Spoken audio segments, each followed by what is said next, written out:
Una nang sinabi ni DILG Secretary John Vic Remulla sa isang panayam na nagkaroon ng group effort para sa pag-aresto sa dating Pangulo na sa kalaunay itinanggi rin ng kalihim. Ayon kay Remulla, tinitrace nila ngayon ang iba pang sinasabing co-perpetrator sa ICC case kahit wala pang warrant of arrest. Ilan sa mga lumutang na pangalan ay sina Senator Christopher Bongo, Senator Bato de la Rosa, former DOJ Secretary Vitaliano Aguirre II at dalawang iba pa. We are all aware na meron ng pinangalan ng co-conspirator. But wala pang warrant of arrest. So wala kaming actionable document. However, we are tracing the people already kung nasan sila.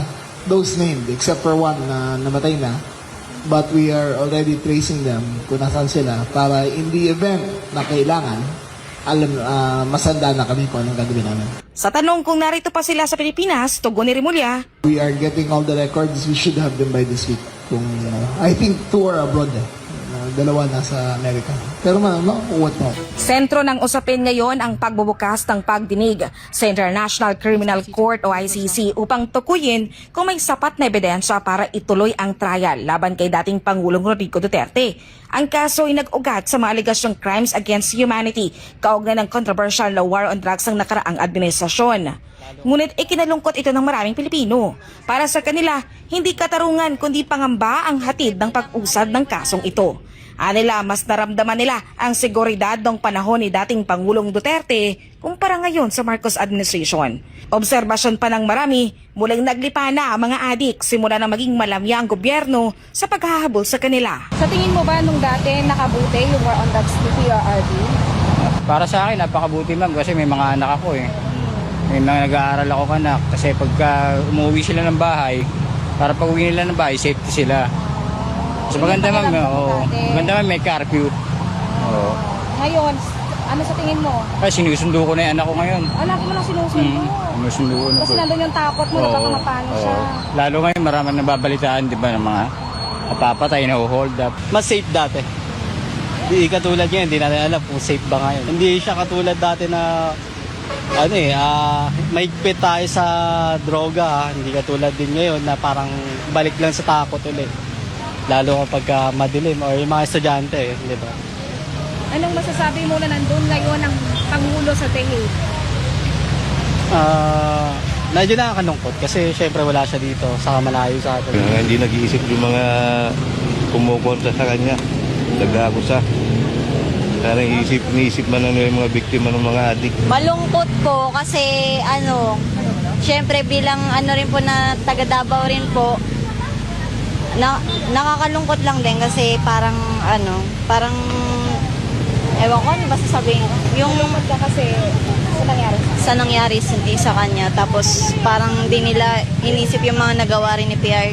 Meron din namang effect na masama pero mas kung sa akin lang mas agree ako doon sa base sa war on drug kasi medyo ang laking improvement ng Pilipinas ang laking pinagbago. Tapos Walang ngayon, pagala-gala, at saka malaki talaga ang kung ngayon, i-compare mo ngayon back to reality na yun nga. Wala, open lahat. Parang malayang malaya as in parang yung mga durugista. Yun lang. Ang maganda, ibalik pa rin si Duterte. Bakit? Bakit kailangang ibalik si Duterte? Lahat ng tao, lahat nagbago eh. Ngayon, lahat puro kalokohan na. Kinababahala rin ng mga taga-suporta na ang hakbang na ito'y bahagi lamang ng political persecution o panggigipit sa dating Pangulo. Kinuwestiyon din ng ilan ang kredibilidad ng mga nag-aakusa na nila'y hindi isinaalang-alang ang naging epekto ng kampanya kontra droga sa kaayusan ng komunidad. Tama lang naman yung ginawa niya eh. Kasi totoo lang, marami kasi ng addict dito sa atin. Tapos sa tingin mo ba yung mga matataas na opisyal dito sa government yung talagang nasa likod ng pagpaparesto kay PRRD? Positive. Talagang lahat man eh. Kasi hindi nila kayang hawakan si Duterte.